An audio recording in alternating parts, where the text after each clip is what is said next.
नमस्कार। आज कोल्हापूर येथे राज्य महिला आयोगाच्या वतीनं जनसुनावणी आणि जिल्हा आढावा बैठक आयोजित करण्यात आली होती। या निमित्तानं माझ्या समवेत उपस्थित असलेले जिल्हाधिकारी, पोलीस अधीक्षक, सीओ, आयुक्त या सगळ्यांच्या उपस्थितीमध्ये आज सकाळी जनसुनावणी पार पडली। गेली 4 दिवसापासून राज्य महिला आयोगाच्या दौऱ्यावर असताना रत्नागिरी, सिंधुदुर्ग आणि आज कोल्हापूर या भागामध्ये जनसुनावणी पार पडतात। राज्य महिला आयोगाचं मुख्य कार्यालय मुंबई येथे आहे, पण महाराष्ट्राच्या ग्रामीण भागातल्या वाड्या वस्त्या आणि पाड्यांवरच्या महिला भगिनींना मुंबईच्या कार्यालयामध्ये येऊन स्वतःची तक्रार देणं, त्याचा पाठपुरावा करणं शक्य होणार नाही आणि म्हणून अनेक वर्ष न्यायाच्या प्रतीक्षेत असलेल्या महिलांसाठी त्यांच्या जिल्ह्याच्या, त्यांच्या तालुक्याच्या ठिकाणी, त्यांच्या कलेक्टर ऑफिसमध्ये न्याय मिळावा यासाठी एकाच व्यासपीठावरती सर्व प्रशासकीय अधिकारी त्यांच्या पॅनलसहित उपस्थित राहतात आणि मोठ्या संख्येने तक्रारदार उपस्थित राहतात। हे आमच्या राज्य महिला आयोग आणि प्रशासनाचं यश आहे। यामध्ये ज्या तक्रारदार पीडिता महिला येतात त्यांच्या तक्रारीचं निवारण हे जागच्या जागी व्हावे, त्यांना न्याय मिळावा यासाठी जनसुनावणी घेतली जाते। गेल्या 3 वर्षाच्या कालावधीमध्ये राज्य महिला आयोगाचे अध्यक्ष म्हणून काम करण्याची संधी मिळाली। या कालावधीमध्ये संपूर्ण 36 जिल्ह्यांमध्ये जनसुनावणी पार पडली। आता दुसऱ्यांदा मला जी संधी मिळाली त्या संधीच्या माध्यमातून पुन्हा एकदा महाराष्ट्र राज्याचा दौरा सुरू केला आहे आणि या दौऱ्याची सुरुवात रत्नागिरी जिल्ह्यातून केली होती आणि आज रत्नागिरी, सिंधुदुर्ग झाल्यानंतर तुमच्या कोल्हापूरमध्ये येते। ही जनसुनावणी पार पडत असताना आज सकाळच्या जनसुनावणीमध्ये एकूण 156 तक्रारी दाखल झाल्या। या तक्रारींमध्ये वैवाहिक आणि कौटुंबिक अशा 115 तक्रारी आहेत, सामाजिक समस्या 19 आहेत, मालमत्ता व आर्थिक समस्या या 15 आहेत, कामाच्या ठिकाणी होणारा लैंगिक छळ याच्याबाबत कोणतीही तक्रार नाही, त्याचबरोबर इतर तक्रारी आहेत त्या 7 आहेत। अशा एकूण 156 तक्रारी आजच्या जनसुनावणीमध्ये आल्या। 156 तक्रारींवरती आम्ही जनसुनावणीमध्ये या नोंदून घेत त्यांना न्याय देण्याचा प्रयत्न आमच्या माध्यमातून केलेला आहे। या तक्रारींमध्ये ज्या काही प्राधान्यक्रमाने काउन्सिलिंग्स असतील, विधी सेवा प्राधिकरणाकडे असतील, संरक्षण अधिकाऱ्याच्या माध्यमातून पुन्हा एकदा घर सोडून बाहेर आलेल्या महिलेच्या संदर्भात तिला सासरी जाण्यासाठीचं केलेलं सहाय्य असेल, अशा एकंदर तक्रारींची संख्या मोठ्या प्रमाणात होते। या 3 दिवसाच्या जनसुनावणीमध्ये मला प्रामुख्याने एक गोष्ट जाणवती ती म्हणजे दिवसेंदिवस वाढत जाणारी कौटुंबिक हिंसाचाराच्या घटना। यामध्ये कोविड कालावधीनंतरचं वाढलेलं प्रमाण हे मोठ्या प्रमाणात होतं आणि त्यानंतर सुद्धा आजही हे प्रमाण आपल्याला प्रामुख्याने मोठ्या प्रमाणात दिसतं। या खऱ्या अर्थानं या समाजाचा पाया ही कुटुंब संस्था आहे।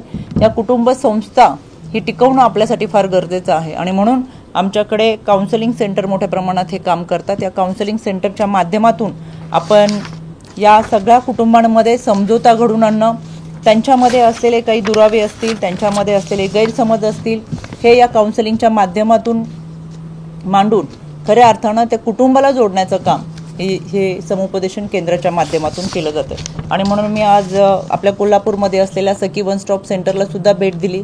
अतिशय उत्तमरित्या काम या सखी वन स्टॉप सेंटरच्या माध्यमातून चालतं। वन स्टॉप सेंटर म्हणजे एका छतामध्ये, एका छताखाली ज्या पीडिता असतील, तक्रारदार असतील, अर्जदार असतील यांच्यासाठी त्यांची तक्रार दाखल करणं, तक्रार दाखल केल्यानंतर ती पोलीस स्टेशनपर्यंत घेऊन जाणं, संबंधित व्यक्तींचे समुपदेशन करणं, त्यांचं मेडिकल करणं किंवा त्यांना वैद्यकीय मदत देणं, एकंदर अशा सगळ्या बाबी ह्या एकाच छताखाली होतात आणि म्हणून वन स्टॉप सेंटर आपण असं त्याला म्हणतो आणि प्रत्येक तालुक्याच्या ठिकाणी किंवा 2 ते 3 तालुके एकत्रित येत हे वन स्टॉप सेंटर काम करत असतं। आपल्या माध्यमातून मला 181 हा वन स्टॉप सेंटरचा टोल फ्री क्रमांक आपल्या कोल्हापूरचा आहे, तो कोल्हापूरच्या महिला भगिनींपर्यंत पोहोचावा। खरं तर अशी वेळ कोणावर येऊ नये, पण दुर्दैवाने जेव्हा अशा घटना घडतात त्यावेळेस आपल्याला तातडीने आणि सुरक्षितपणे मदत मिळावी यासाठी या क्रमांकाचा उपयोग आपल्या माध्यमातून या संबंधित पीडितांना होईल। आज जनसुनावणी झाल्यानंतर जिल्हाधिकारी कार्यालयामध्ये आढावा घेण्यात आला, पण आपल्या थोडं वेळेच्या नियोजनामध्ये कमी वेळ आढाव्यासाठी मिळाला, पण आमच्याकडे हा आढावा राज्य महिला आयोगाच्या कार्यालयामध्ये दर महिन्याला सादर केला जातो, म्हणजे आम्ही स्वतःच हा आढावा घेत असतो, पण शासकीय कार्यालयातून आलेला आढावा या ठिकाणी आम्ही सादर करतो।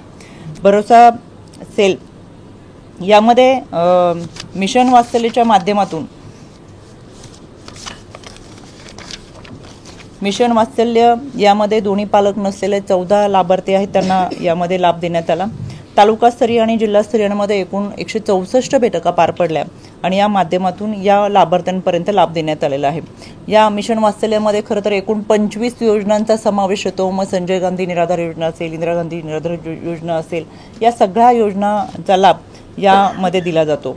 तर आयसी कमिटी या खाजगी आणि शासकीय निमशासकीय आस्थापना हा विषय फार गंभीर स्वरूपात आहे। याबाबत कोल्हापूरमध्ये देखील गेले दोन्ही वेळा मी आढावा घेतला होता।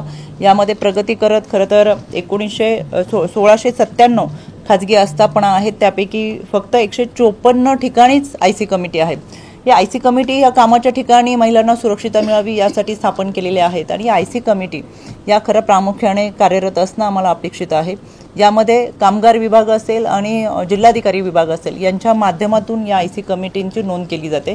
यामध्ये आम्ही संबंधित विभागाला सूचना दिलेल्या आहेत की उद्यापासूनच या आयसी कमिटींसाठी युद्ध पातळीवरती काम करावं, जेणेकरून कामगार विभागाला जिल्हाधिकारी सीओ ऑफिस यांच्या परवानगीने हे धाडसत्र सुरू करता येतं आणि यामध्ये ज्या कंपनी म्हणजे शासकीय निमशासकीय किंवा खाजगी आस्थापना यामध्ये जर आयसी कमिटी नसेल तर त्यांच्यावरती गुन्हा नोंद करत, गुन्हा म्हणजे दंडात्मक कारवाई करत आणि त्याला टाळं ठोकण्याची सुद्धा इतकी मोठी भूमिका हे बजावू शकतात आणि त्या माध्यमातून खऱ्या अर्थानं आयसी कमिटी कार्यरत असाव्यात यासाठी सूचना दिलेल्या आहेत। यामध्ये आपल्याला दिसून येईल पुढच्या आठवड्यामध्ये या दंडात्मक कारवाई होतील, जेणेकरून आयसी कमिटी सगळ्यांनी फक्त कागदोपत्री नाही तर प्रत्यक्षात असलेल्या सादर कराव्यात। बालविवाहाचं प्रमाण कोल्हापूरमध्ये 2024 म्हणजे एकंदर या वर्षाची आकडेवारी आहे, 21 तक्रारी दाखल झाल्या होत्या। यापैकी 15 हे रोखलेले बालविवाह आहेत आणि 6 गुन्हे हे नोंद झालेले आहेत। एकंदरच बालविवाहावरती आम्ही राज्य महिला आयोगाच्या वतीनं गेल्या 3 वर्षांमध्ये अतिशय मोठ्या प्रमाणात काम करतोय। बालविवाह होऊच नये यासाठी सगळ्यांचीच भूमिका फार महत्त्वाची। आजही 15व्या 16व्या वर्षी मुलीचा बालविवाह होतो, 17व्या 18व्या वर्षामध्ये नको असलेलं बाळंतपण तिच्यावर लादलं जातं आणि ज्या मुलीच्या स्वतःच्या शरीराची मनाची वाढ झालेली नाही आहे अशा त्या मुलीच्या शरीरामध्ये नवीन गर्भ तयार होत असतो, जो ती मुलगी स्वतःच आर्थिक शारीरिकदृष्ट्या सक्षम नसते आणि त्याच्यामुळे जन्माला येणारं बाळसुद्धा सक्षम नसतं।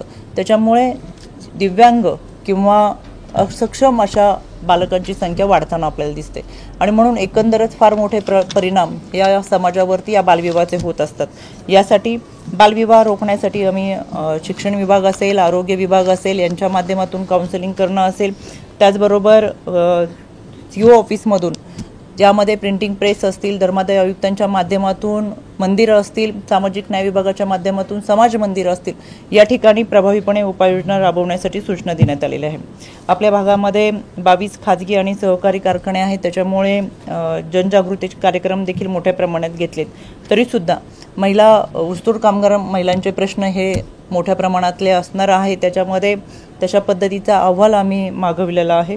यामध्ये PCPNDT ॲक्टमध्ये 206 सेंटर हे कोल्हापूरमध्ये आहेत। आत्तापर्यंतच्या माझ्या राज्याच्या दौऱ्यामध्ये मला हे सर्वाधिक सेंटर या भागामध्ये दिसतात आहेत। यामध्ये अबॉर्शनची संख्या ही मोठ्या प्रमाणातली आहे। आरोग्य विभागाला सूचना करण्यात आलेल्या आहेत की सुरुवातीच्या कालावधीमध्ये प्रेग्नंट महिलांची जी नोंद ही ग्रामपंचायतीच्या लेवलवरती होते, मग ती आशा वर्कर अंगणवाडी सेविकांच्या माध्यमातून असेल, पण मुलीचा गर्भ असेल तर 3.5-4 महिन्यानंतर सोनोग्राफी केली जाते आणि त्याचं ॲबॉर्शन केलं जातं। जवळजवळ असं 10% प्रमाण हे कोल्हापूरमध्ये आहे आणि हे 10% प्रमाणसुद्धा अत्यंत गंभीर आहे। याची वेगवेगळी कारणं असू शकतात, म्हणजे एकंदरच पूर्ण वर्गवारी जरी घेतली तर 4 ते 5% सुद्धा ही कारणं यामध्ये असू शकतात। त्याच्यामुळे आपल्याकडे सोनोग्राफी सेंटरची पाहणी करणं, धाडसत्र सुरू करणं, खऱ्या अर्थानं मेडिकल रिपोर्ट असतानाच ॲबॉर्शन झाले का ही पाहणी करून रिपोर्ट सादर करण्यासाठीच्या सूचना या आरोग्य विभागाला दिलेल्या आहेत। मनोधैर्य योजनेअंतर्गत हा लाभ लाभार्थींना देण्यात आलेला आहे। त्यामध्ये एकूण झालेल्या बलात्काराची संख्या 34 आहे, बाललैंगिक अत्याचाराची 94 आहे आणि ॲसिड 1 आहे। या संदर्भात मनोधैर्य योजनेच्या माध्यमातून लाभार्थींना तो लाभ देण्यात आलेला आहे। यामध्ये माझी कन्या भाग्यश्री हा 811 लाभार्थींपर्यंत पोहोचलेली आहे। लेक लाडकी योजना 4417 लाभार्थींपर्यंत पोहोचलेली आहे। शासकीय वसतिगृह हे एकूण 13 आहेत। नोकरी करणाऱ्या महिलांकरता 4 वसतिगृह हे कोल्हापूरमध्ये आहेत। पोलीस अधीक्षक कार्यालयामधून आलेल्या अहवालामध्ये 2024 मध्ये दाखल झालेल्या बलात्काराची संख्या 133 आहे, त्यापैकी उघड झालेले 131 आहेत। यामध्ये पोलीस तपासावरती असलेल्या 28 गुन्हे यामध्ये आहेत, त्याच्यावरती तपास सुरू आहे। मिसिंग केसेस ह्या 1330 आहेत, त्याच्यामध्ये सापडून आलेल्यांची संख्या 589 आहे। यामध्ये मुली ह्या मिसिंग 138 आहेत, 125 ह्या मिळून आलेल्या आहेत। एकंदरच 624 641 या अजूनही त्यांचा तपास चालू आहे। खरं तर मिसिंग संख्या याच्यावरती आम्ही ह्युमन ट्रॅफिकिंग असेल किंवा मिसिंग असेल याच्यासाठी फार मोठ्या प्रमाणातलं काम राज्य महिला आयोगाच्या वतीनं करत असतो। गेल्या 3 वर्षाच्या कालावधीमध्ये राज्यामध्ये जो भाग हा बॉर्डरवरती आहे, मग तो सोलापूरचा असेल, आपला कोल्हापूरचा असेल, पालघरचा असेल, अशा भागांमध्ये मिसिंग केसेस मोठ्या प्रमाणात होताना दिसतात। आणि म्हणून शाळा कॉलेजमध्ये असतानाच या मुलींचा अवेअरनेस करणं आणि त्यांना खऱ्या अर्थानं समाजामध्ये असलेल्या या गोष्टींची जाणीव करून देत तिला या वयामध्ये समज देणं यासाठी मोठ्या प्रमाणात कार्यक्रम राबवले जातात। पण या मिसिंग केसेसमध्ये प्रभावी उपाययोजना राबवण्यासाठी प्रत्येक महिन्याला राज्य महिला आयोगाच्या वतीनं मुंबई इथे मुख्य शाखा आहे हरवलेल्या व्यक्तींचा विभाग म्हणून, यांच्याकडून आम्ही प्रत्येक महिन्याला माहिती घेत असतो। पण तरीसुद्धा मिसिंग केसेससाठी आपल्याला अतिशय प्रभावी अशी उपाययोजना राबवावी लागणार आहे। याच्यामध्ये मिसिंग केसेसमध्ये DV केसेसचा काही समावेश असेल, घरगुती भांडणांपासून वयात येणाऱ्या मुली ह्या प्रेम प्रकरणातून किंवा त्यांना नोकरीचं आमिष दाखवून यामधून गेलेल्यांची संख्या देखील आपल्याकडे मोठ्या प्रमाणात आहे। पण यासाठी SPO ऑफिसमधून खऱ्या अर्थानं वयात येत असताना मुलींचं काउन्सलिंग करणं आणि DV केसेससाठी की कौटुंबिक हिंसाचार, कौटुंबिक वाद, कौटुंबिक भांडण यामुळे त्या महिलेने घरातून न जाता भरोसा सेलच्या माध्यमातून तिचं काउन्सलिंग व्हावं आणि जेणेकरून पुन्हा एकदा कुटुंब संस्था जोडली जावी, यासाठी आम्ही भरोसा सेल अतिशय सक्षमपणे करत आहोत। आणि म्हणून समुपदेशक केंद्र आणि भरोसा सेल यांच्या माध्यमातून कुटुंबाचं काउन्सलिंग करणं आणि अशा पद्धतीने घर सोडून न जाता खऱ्या अर्थानं त्या कुटुंबाचाच एक भाग म्हणून या सगळ्यांचा समझोता घडून आणण्याचं काम हे या माध्यमातून केलं जातं। विनयभंगाच्या एकूण 212 केसेस दाखल झाले, त्याच्यापैकी 212 केसेसवरती गुन्हे दाखल आहेत। हुंडाबळीच्या 4 केसेस दाखल झाल्या होत्या, 4ही केसेसवरती गुन्हे दाखल झालेले आहेत। भरोसा सेलमध्ये आलेल्या तक्रारी 117 आहेत, त्यापैकी 111 केसेस या निकाली काढलेल्या आहेत। आमच्या राज्य महिला आयोगाकडून 2024 मध्ये 38 केसेस या संबंधित SP ऑफिसला पाठवल्या होत्या। 38च्या 38 केसेस ह्या निकाली निघालेल्या आहेत, त्यांच्यावरती कारवाई केलेली आहे। निर्भया पथकच्या माध्यमातून 978 कार्यक्रम हे घेण्यात आलेत। आमची अपेक्षा अशी असते की निर्भया पथक, बीट मार्शल, दामिनी पथक या सगळ्यांच्या माध्यमातून कॉलेजच्या आणि शाळेच्या प्राईम टाईममध्ये त्यांच्यासाठी सुरक्षा पोहोचवणं, त्याचबरोबर त्यांना 112, 1091, 1098 या टोल फ्री क्रमांकाची माहिती देणं। घरातून शाळेत जाताना, शाळेतून क्लासला जाताना किंवा बाहेर जाताना काही वेळा मुलींची छेडछाडी होते, त्यांना त्रास दिला जातो, अश्लील मेसेज पाठवले जातात आणि या दरम्यान आपण मदत कोणाकडे मागायची ही भीती मुलींच्या मनामध्ये असते। घरी पालकांना सांगितलं तर बऱ्याच वेळा शाळा बंद होण्याची भीती या विद्यार्थिनींच्या मनामध्ये असते।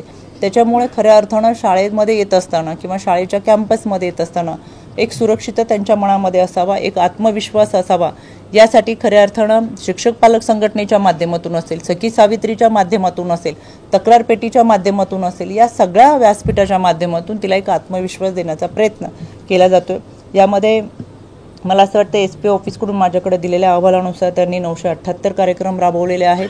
पण तरीसुद्धा माझी तुम्हाला या निमित्तानं विनंती करायची की दिलेल्या माहितीप्रमाणे 12 आगर आपल्या जिल्ह्यामध्ये आहे, त्यामध्ये स्वच्छतागृहांवरती खरं आमचा विशेष भर असतो। महिला स्वच्छतागृहांच्या बाहेर महिला केअरटेकरच असाव्यात आणि ती व्यवस्था या ठिकाणी आहे। हिरकणी कक्ष, मी आता स्वतः एक व्हिडिओ मागून घेतला, तर त्यांनी मला व्हिडिओ लाईव्ह लगेच एक रेकॉर्डेड होता, प्रेझेंटेशन देताना त्यांनी एक रेकॉर्ड केलेला व्हिडिओ होता, पण तो व्यवस्थितच असणार।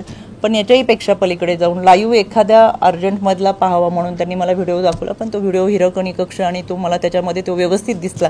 पण त्याच्याही पेक्षा हिरकणी कक्ष हा खरं तर स्तनदा मातांसाठी आणि व्यवस्थितरित्या तो असावा, त्यासाठी आम्ही प्रामुख्याने भर देतोय। शिक्षण विभागाने देखील त्यांनी त्यांचा अहवाल दिलेला आहे। याच्यामध्ये 1964 ह्या जिल्हा परिषदेच्या शाळा आहेत, त्याच्यामध्ये 81 ह्या फक्त मुलींसाठी शाळा आहे।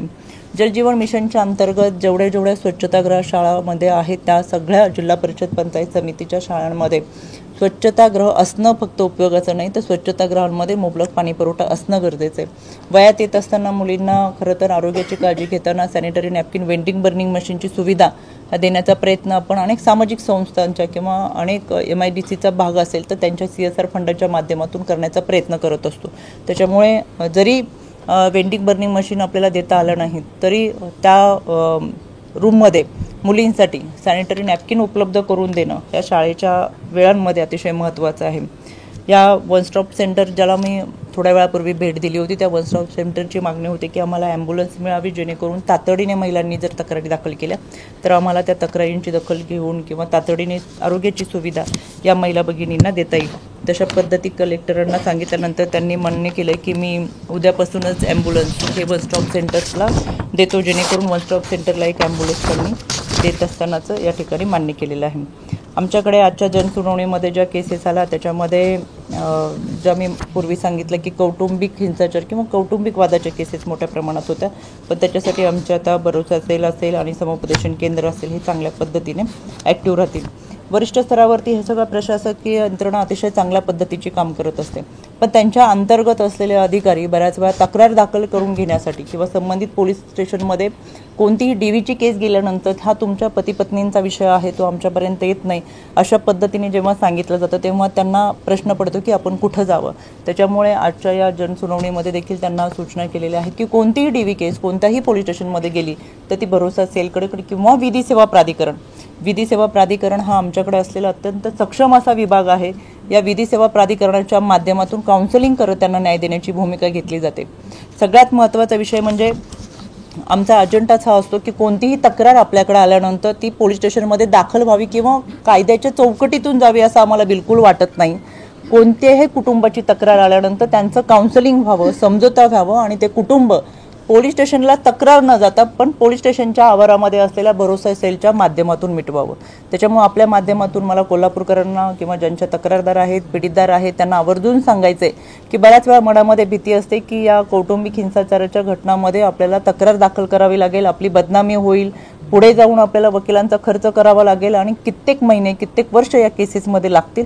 तर मला आवर्जून सांगायचं आहे, ज्यावेळेस आपल्याला वाटतं की हे फक्त काउन्सिलिंगच्या माध्यमातून व्हावं तर मोफत वकील दिला जातो, विधी सेवा प्राधिकरणाच्या माध्यमातून काउन्सिलिंग केलं जातं आणि यासाठी कोणतीही तक्रार नोंदवली जात नाही. त्याच्यामुळे हा एक अवेअरनेस आपल्या माध्यमातून पीडितांपर्यंत पोहोचावा, जेणेकरून फक्त काउन्सिलिंग होणं आणि कुटुंब एकत्र येणं त्यासाठीचा हा भाग आहे.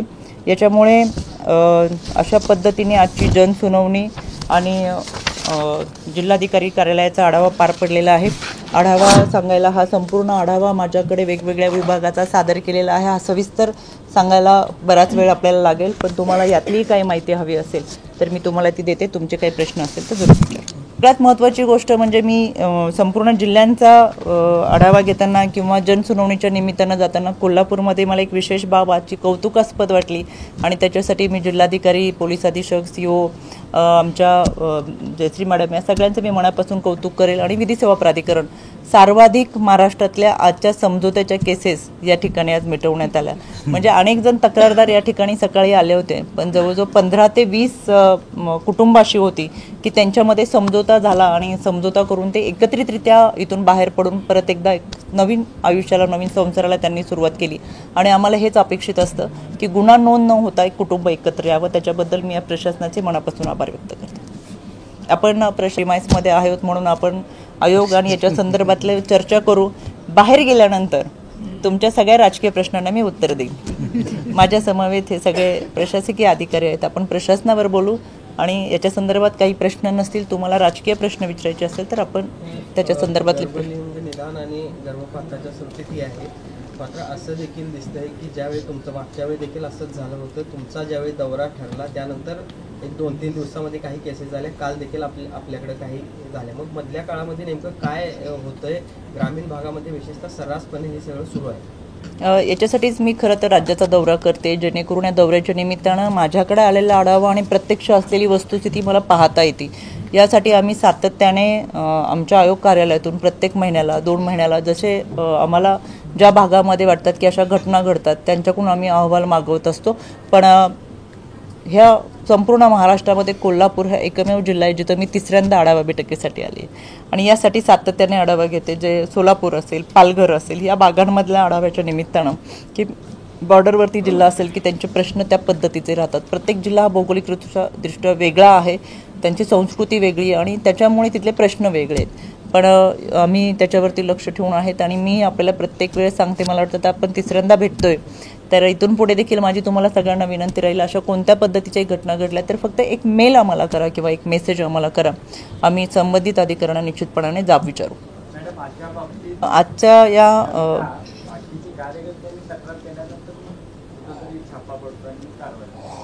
खरं तर प्रशासनिक काम करत असतं, पण बऱ्याच वेळा प्रशासनापर्यंत तळागाळापासून येणारी माहिती ही प्रॉपर येत नसते. म्हणून तर हे सामाजिक कार्यकर्ते अतिशय चांगल्या पद्धतीने काम करणारे असतात, ज्यांना आपण कायम बरोबर घेऊन काम करत असतो. पण या माध्यमातून पोलीस अधीक्षकांना मी सूचना केलेल्या आहेत की इथून पुढे आरोग्य विभाग असेल, हा आरोग्य विभाग त्यांच्याकडे असलेले सोनोग्राफी सेंटर्स असतील आणि त्याचबरोबर संबंधित विभाग असेल तर त्यांच्यावरती लक्ष ठेवून राहील आणि अशा काही तक्रारी आल्या तर त्याच्यावरती कारवाई करूच. पण तक्रारीच येऊ नये ह्याच्यासाठी आधीपासूनच कारवाई होणे फार गरजेचे आहे. त्याच्यासाठी आम्ही सतर्क राहू. मॅडम, इथे पण खरं तर वास्तव वेगळं आहे. पुढे येत नाही तक्रार करायला आणि 1697 पैकी 154 हे खूपच कमी आहे. तर किती कठोर पावले उचलली जाणार आहे? कारण की हे जर आपण म्हणतो की इकडे सगळीकडच्या महिलांवरचं अत्याचाराबद्दल आपण बोलतोय तर दिव्याखाली अंधार आहे असं नाही का वाटत? खरं तर कामाच्या ठिकाणी होणारा लैंगिक मानसिक अत्याचार असतो हा रोखण्यासाठी IC कमिटी फार महत्त्वाच्या आहेत. IC कमिटीला अतिशय महत्त्वाचे असे अधिकार दिलेले आहेत आणि त्याच्यासाठी आम्ही प्रभावीपणे काम करतोय. यामध्ये असलेल्या 1697 ह्या आस्थापनेमध्ये 154 ठिकाणी IC कमिटी झालेल्या आहेत. पण या IC कमिटी त्यामध्ये काही आस्थापना अशा आहेत की ज्यामध्ये फक्त पुरुषच आहेत. मग 10पेक्षा कमी संख्या असलेल्या आस्थापनांची संख्या आपल्याकडे मोठ्या प्रमाणात असल्यामुळे हा फरक दिसतो. पण तरीसुद्धा तो चिंताजनक आहे. काही खाजगी आस्थापना आहेत ज्याच्यामध्ये 9 पुरुषच काम करतात, 8 पुरुषच काम करतात, 5 पुरुष काम करतात, त्यांचीसुद्धा नोंद आपल्याकडे आहे. पण त्या ठिकाणी महिला नसल्यामुळे IC कमिटींची स्थापना झालेली नाही. पण आस्थापना म्हणून त्यांचा रेकॉर्ड आपल्याकडे आहे. पण जिथं जिथं महिला आहेत तिथं आस्थापनेमध्ये IC कमिटी असाव्यात यासाठी कामगार विभागाला कडक सूचना दिलेल्या आहेत. आपल्याला तो बदल येत्या काळामध्ये दिसेल. धाडसत्रसुद्धा सुरू होईल. IC कमिटी फक्त कागदावरती न राहता त्या प्रत्यक्षात असाव्या आणि त्या दर्शनी भागामध्ये असाव्यात याच्यासाठी देखील सूचना देण्यात आलेल्या आहेत. यामध्ये IC कमिटींमुळे खऱ्या अर्थानं वर्किंग वुमनमध्ये एक सुरक्षितेची भावना राहते आणि त्या तक्रार येताना खरं अडचण अशी होते IC कमिटी ज्या ठिकाणी महिला काम करतात त्या कंपनीचे मालक आणि त्यांचीच कमिटी असल्यामुळे पण एक GR आहे की त्या कमिटीमध्ये एक सामाजिक संस्थेचा सदस्य असावा जेणेकरून खऱ्या अर्थानं न्याय मिळेल.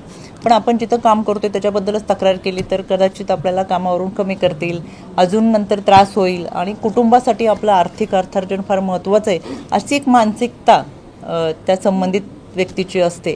त्याच्यामुळे तक्रार दाखल करायलाही त्या फारशा पुढे येत नाही. म्हणून आम्ही आवर्जून सांगतो तुम्हाला जर तुमच्या IC कमिटीमध्ये तक्रार दाखल करता आली नाही तर आमच्या राज्य महिला आयोगाला तुम्ही जरूर मेल करा, तक्रार दाखल करा जेणेकरून आम्हाला संबंधित विभागाला कारवाई करण्यासाठी सूचना देण्यात येतात. आपल्या माध्यमातून देखील हा संदेश आपण कोल्हापूरकरांना द्यावात ही विनंती.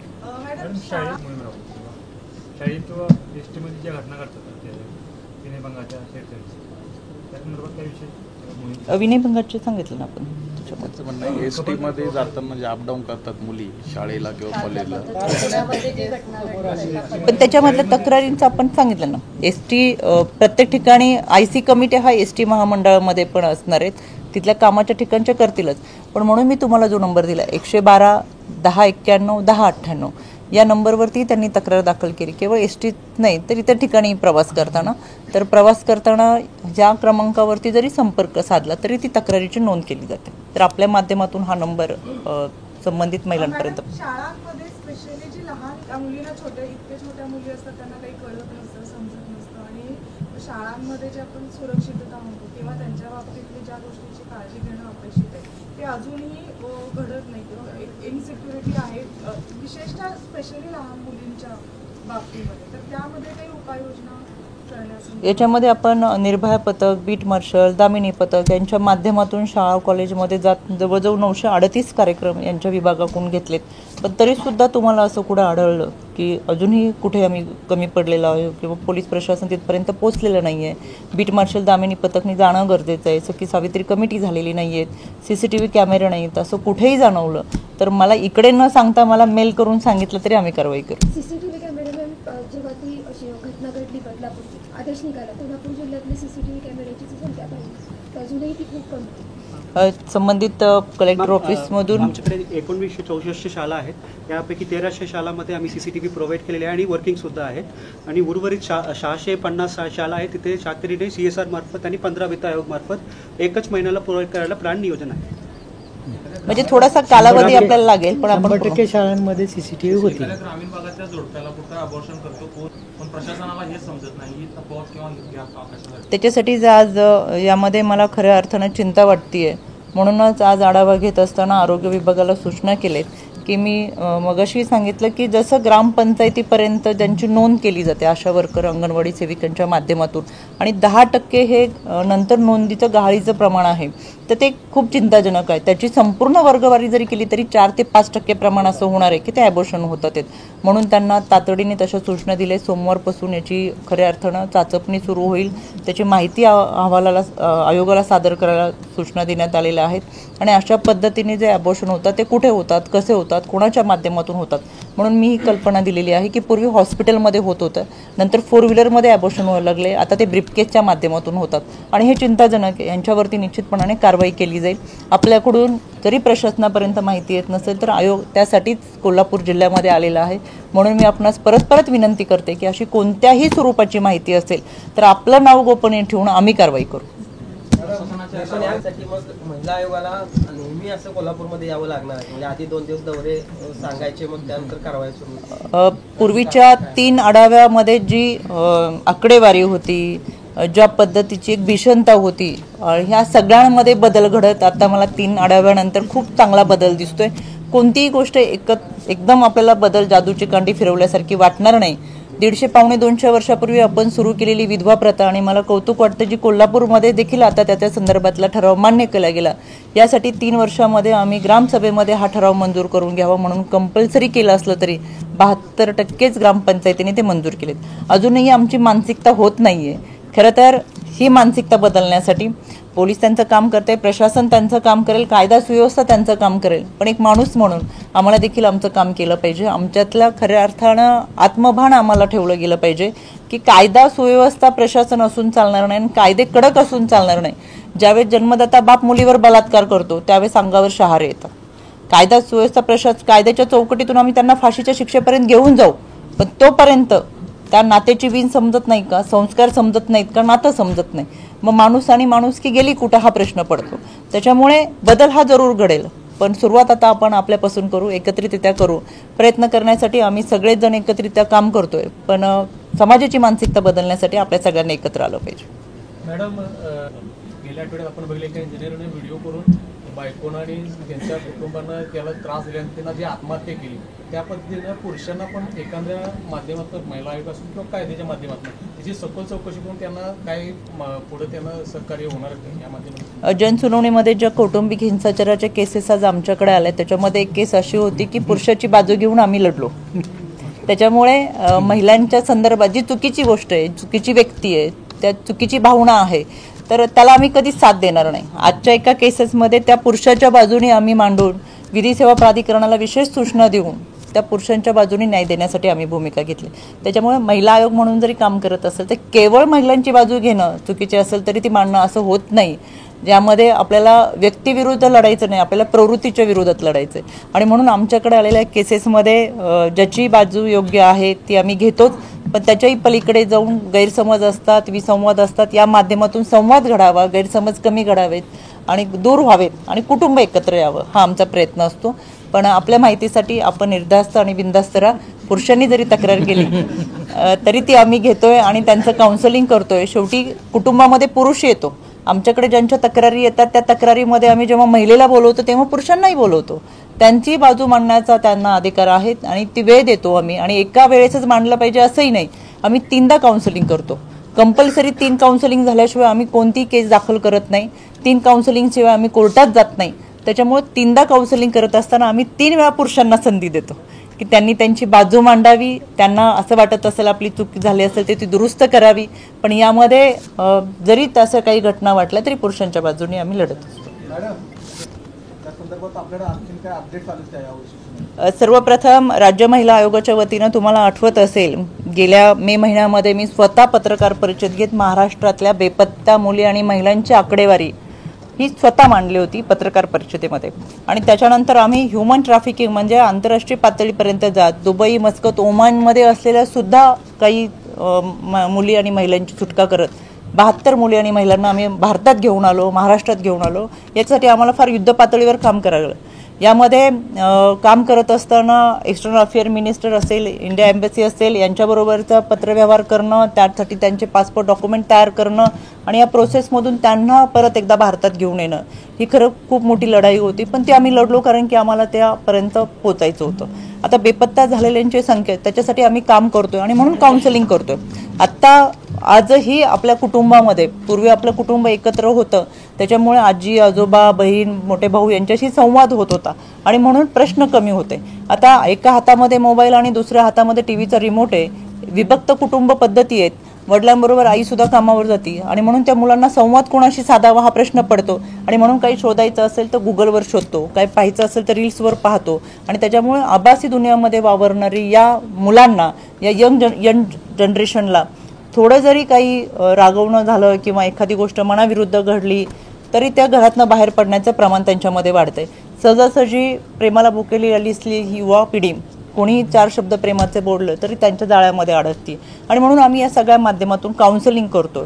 त्यांच्याबरोबर संवाद व्हावा म्हणून पालकांचं काउन्सिलिंग करतोय आणि ही आत्ता काळाची गरज आहे.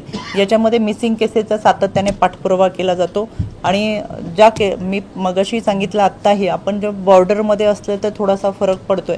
त्याच्यासाठी विशेष प्रयत्न आम्ही आमच्या माध्यमातून करतोय. पण वयात येणाऱ्या मुलं-मुलींचं काउन्सिलिंग होणं गरजेचं आहे आणि कौटुंबिक हिंसाचारामधून घराबाहेर जाणाऱ्या महिलांचं प्रमाण मोठ्या प्रमाणात आहे. म्हणून भरोसा सेलच्या माध्यमातून काउन्सिलिंग करणं यासाठी आम्ही भर देतो. आमच्याकडे आलेल्या एकूण संख्या 72 होती आणि अजूनही आम्ही त्यांच्या बरेच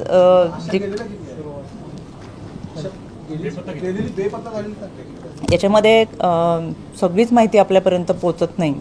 त्याच्यामुळे आम्ही माहिती घेऊन ते शोधण्याचा प्रयत्न करतोय आणि यासाठी कोविड कालावधीमध्ये घरातल्या कर्त्या पुरुषाचं निधन झालं, वडिलांचं निधन झालं, भावाचं निधन झालं आणि कुटुंब चालवणारं कोणीच नव्हतं. त्या कालावधीमध्ये पेपरला आलेल्या जाहिरातींना बळी पडत अनेक मुली आणि महिलांनी नावांची नोंद केली आणि चांगल्या पगाराची नोकरी मिळेल अशा अपेक्षेने एजंटनी फसवण्याचं प्रमाण हे कोविडमध्ये वाढलेलं होतं. त्याच्यानंतर याच्यावरती फार मोठी मोहीम राबवली. आता हे प्रमाण कमी होताना दिसतंय, पण तरीसुद्धा आम्ही जागरूक आहेत. जेणेकरून अशा पुढे घटना घडत असेल तर प्रत्येक जिल्ह्यामध्ये आम्ही आढावा बैठकीच्या निमित्तानं आढावा घेतो की ह्युमन ट्रॅफिकिंगची कोणती केस या जिल्ह्यामध्ये आहे का. तर त्याच्यामध्ये आम्ही अतिशय चांगल्या पद्धतीने त्यांचं ट्रेस करत असतो. त्या संबंधित विभागाला पाठपुरावा करायला आम्ही स्वतः त्याचा मागोवा घेत असतो.